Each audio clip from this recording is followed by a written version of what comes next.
passé effectivement au Canada avec Trudeau. Tout le monde sait qu'il y a une Kennedy mania, comme il y a une Beatle mania. On a peut-être oublié, sauf quelqu'un comme moi compte tenu de mon âge, qu'il y a également une Trudeau mania.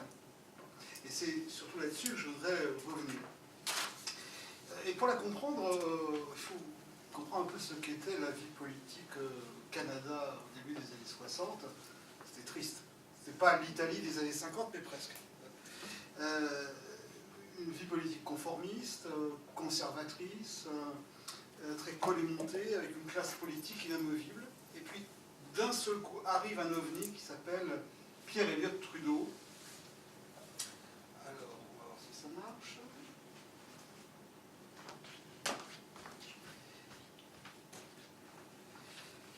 Et là, j'ai entendu des mots autour de starisation, de virilité, d'érotisation. Ça marche très très bien avec Pierre Elliott Trudeau, qui a cette particularité aussi, c'est qu'il s'est lancé tardivement dans la vie politique, puisque il ne s'est pas lancé avant 45 ans.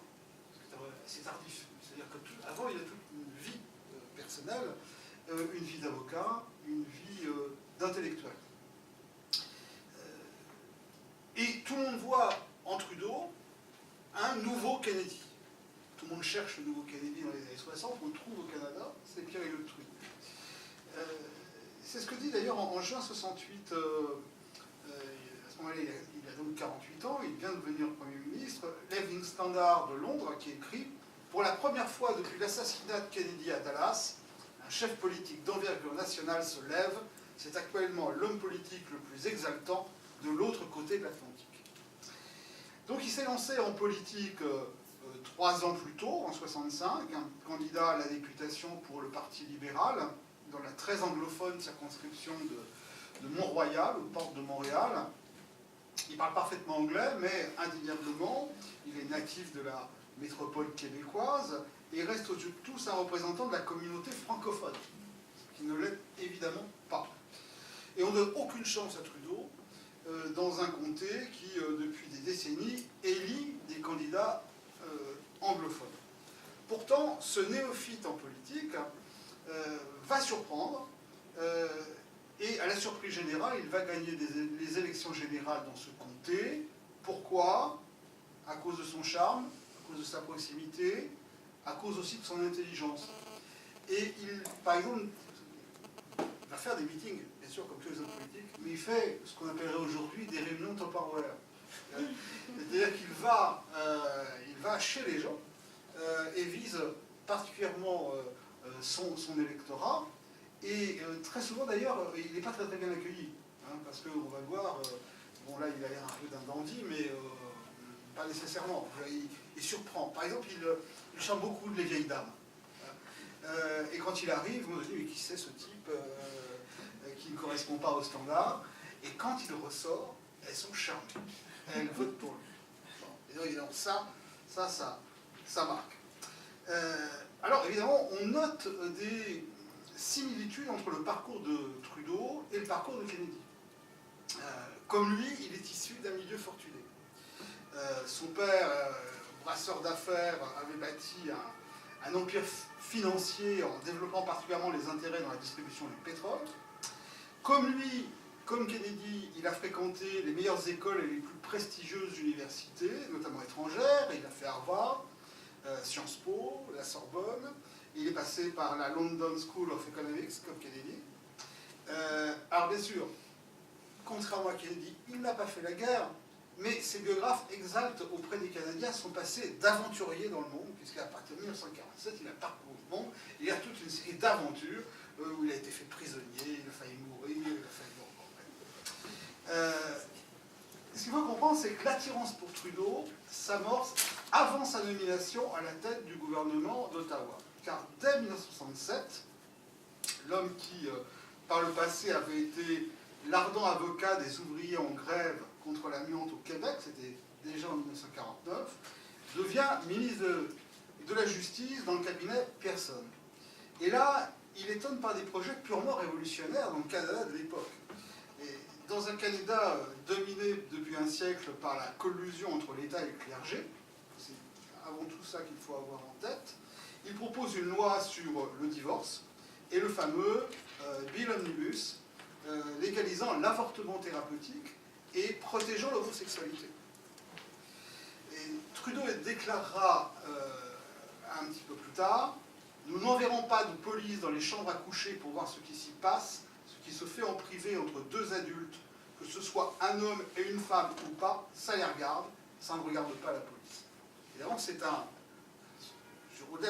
La sélection, ça passe également par les mots et par la manière dont on peut transgresser les idées reçues. Donc il bouscule les préjugés et il se retrouve sous les feux des projecteurs. Et sa médiatisation est sans doute aussi fulgurante que son ascension politique. Et la médiatisation accompagne précisément son ascension politique. Donc le pays le découvre étonné, et ceux qui le découvrent avec passion, ce sont les jeunes. Nous sommes là aussi dans une période de baby boom. Enfin, un homme politique qui parle, qui sait leur parler et qui parle comme eux. Donc une bouffée d'air frais, une vague de folie, une adulation collective, se met en place le phénomène de la Trudeau-manie, restons francophones, qui commence à cette époque-là. Elle se répand dès avril 1968, lorsque Pierre Trudeau est élu chef du Parti libéral en perspective du prochain scrutin législatif. Partout où il passe, les jeunes filles se pâment et des adolescentes émues comme si elles rencontraient Paul McCartney ou John Lennon au bord de l'hystérie, lui offrent des fleurs, lui chantent des chansons d'amour, lui tendent leur carnet d'autographe, le touchent, le couvrent de baisers, et tout en conservant le sourire, il est obligé parfois d'employer des ruses pour se dégager de la foule de ses supportrices. Alors, j'ai pas eu accès à ces images-là, mais il y a notamment ces images célèbres qui vont être reprises en boucle. C'est important, les images que l'on reprend en boucle. De la foule de supportrices qui le collent là, et on en voit juste une image là en bas à gauche. Il est obligé de partir en courant. Tout simplement. Avec le sourire. Très belles images pour les journaux du soir. Le plus incroyable, c'est que les sondages indiquent qu'il séduit partout et tout le monde dans le pays. En territoire anglophone comme au Québec. Les femmes comme les hommes. Les générations montantes du baby-boom, mais aussi les vieux. Et ça ne s'est jamais vu au Canada.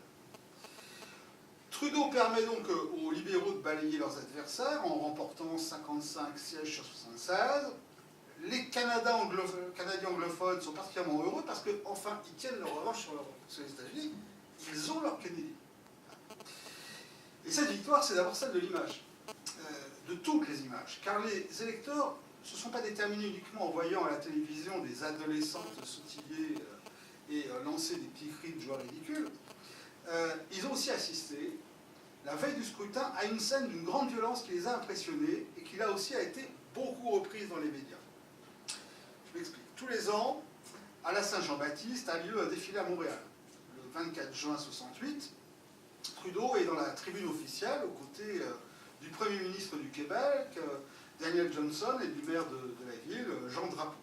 Puis soudain, des militants radicaux du Rassemblement pour l'indépendance nationale surgissent. Ils crient le Québec aux Québécois, Trudeau au poteau, et ils commencent à lancer des bouteilles et autres projectiles sur la tribune d'honneur. Et très vite, c'est l'affolement. Donc le service d'ordre intervient à la tribune pour que les dignitaires s'en dégagent. Tout le monde accepte, sauf un, Pierre Trudeau. Il veut rester à la tribune.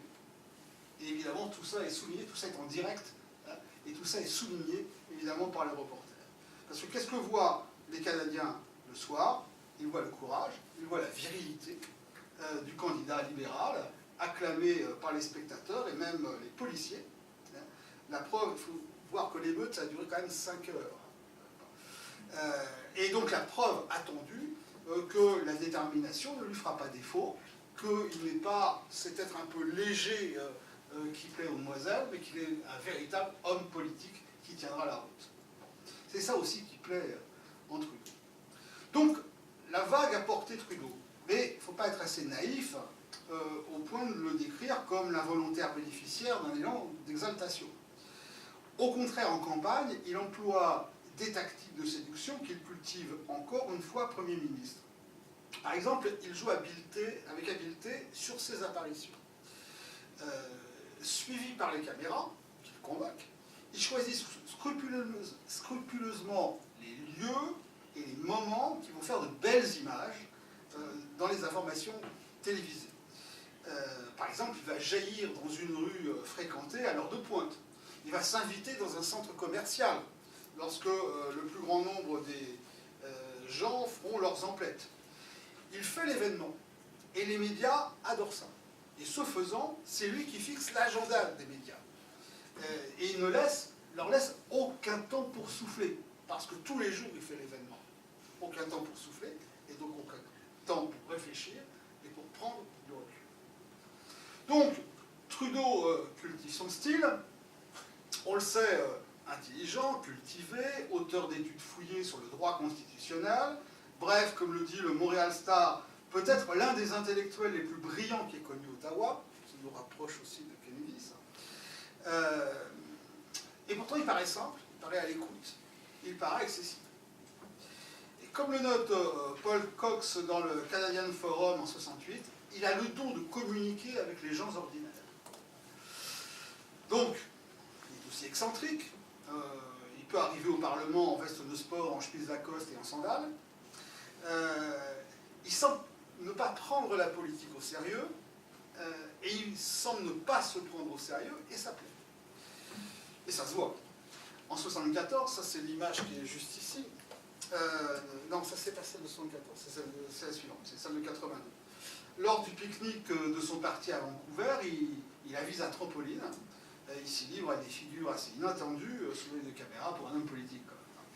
En 82, à Ottawa, c'est cette image-là, un photographe immortalise l'impertinent Trudeau, esquissant une pirouette dans le dos de la reine d'Angleterre. Donc, un anticonformiste, l'anticonformiste Trudeau qui aime porter des blue jeans, des chemises à fleurs, et qui est également un infatigable sportif. Ceinture marron de judo, skieur et nageur hors pair, il pilote lui-même l'hélicoptère qui l'emmène en tournée électorale, il pratique la plongée sous-marine, il pratique la course automobile, il conduit en ville de belles et puissantes cylindrées, il a un goût particulier pour les Jaguars et les Mercedes. Bref, il choisit des sports individuels qui mettent en valeur son goût pour la performance et qui l'identifient personnellement à la modernité. Trudeau, d'ailleurs, c'est relevé par Jean-Jacques Servan-Schreiber dans l'Express, Trudeau, c'est, dit Servan-Schreiber, le premier homme politique véritablement moderne de l'Ouest. Il n'a guère que 4 ans de moins que le chef de l'opposition, Robert Stanfield, mais son allure cool, sa jeunesse apparente, son style débarrassé de la pesanteur des convenances, donne l'impression qu'il appartient à une autre génération. Et ça plaît. Et puis, il y a ce détail qu'on saurait trop mettre en relief. Il est un cœur à prendre. Car Pierre Trudeau est célibataire. Attention, pas un célibataire qui se cache, mais un célibataire qui s'affiche. Au volant de ses voitures de sport comme dans les boîtes de nuit, entouré de jolies femmes, il est devenu le playboy. Playboy, c'est pas moi qui dis ça, c'est Raymond Aron, quand il parle de Trudeau. Le playboy qui fait le plus parler dans les dîners mondains. Et ses aventures amoureuses sont commentées, sont connues avec l'actrice Margot Kidder ou la chanteuse Barbara Streisand. Or, le 4 mars 1971, se déverse sur le Canada un torrent de larmes, celui qui alimente brusquement les amoureuses transies du Premier ministre, parce qu'elles viennent d'apprendre la terrible nouvelle, Pierre Trudeau s'est marié. Il s'est marié en secret, à Vancouver, avec une jeune fille de 22 ans, rencontrée 4 ans plus tôt à Tahiti, Margaret John Sinclair, fille de James Sinclair, ex-ministre des Pêcheries dans le gouvernement Saint-Laurent. Et à partir de ce moment-là, les Trudeau occupent la rubrique de la presse du cœur, car bientôt naît un enfant, Justin, puis un deuxième, Alexandre, puis la troisième, Michel. Ils savent donner l'image d'un couple heureux auquel les Canadiens peuvent de près ou de loin s'identifier. Ça en devient même un argument électoral. En 1974, lors d'une réunion publique, Margaret s'exclame « Pierre est un type merveilleux, un être adorable qui m'a beaucoup appris de l'amour. » Et ce qui est le plus drôle, c'est que l'opposition prend ça très au sérieux. Et du coup, on voit même fleurir dans les meetings des pancartes de son adversaire, qui est Stanfield. Sur les pancartes, il y a écrit « Stanfield aussi est un amoureux ».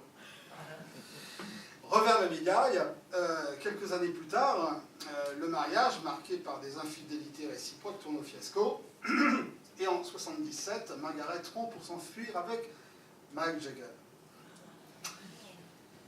Ce jour-là, pourquoi j'insiste là-dessus? Parce que ce jour-là, le Premier ministre se serait bien passé des médias. Parce que la séduction par les médias, ça a son revers. Une fois qu'on convainc les médias, on ne peut plus s'en débarrasser. Il s'est servi de sa vie privée pour séduire l'opinion, et à l'heure où éclatent au grand jour ses déboires conjugaux, il ne peut plus empêcher les micros et les caméras de violer son intimité. Et à partir de ce moment-là, les relations se tendent entre Trudeau et les journalistes, entre Trudeau et les médias. La tension se manifeste par l'arrogance, le mépris, la colère du Premier ministre, qui le conduisent un jour à adresser un doigt d'honneur à la meute des reporters. On est loin du Trudeau qui fuyait les jeunes filles en fleurs. Ce climat va s'ajouter, parce que derrière la séduction politique, il y a également de la politique. Ce climat va s'ajouter au désenchantement de l'opinion qui ne croit plus guère à le slogan de Trudeau qui était la société juste, celle qu'il promettait en 68. Et à partir de là, son assise populaire va s'effriter, devant les coups de boutoir des séparatistes, les difficultés économiques, l'usure du pouvoir, et c'en est fini de la Trudeau-mania. Et ça n'aura pas duré si longtemps que cela, quelques années ou plus. Et pourtant, il aura marqué la vie politique parce qu'il a dirigé finalement le Canada pendant une quinzaine d'années, entre 68 et 79, puis il est revenu au pouvoir entre 80 et 84. Et la magie Trudeau, ça marche encore un peu au Canada, parce qu'il a un fils, le petit là qu'on a vu là, maintenant il est grand, et la Trudeau-mania est repartie en 2012 à travers Justin. Donc il y a une sorte de revival là important.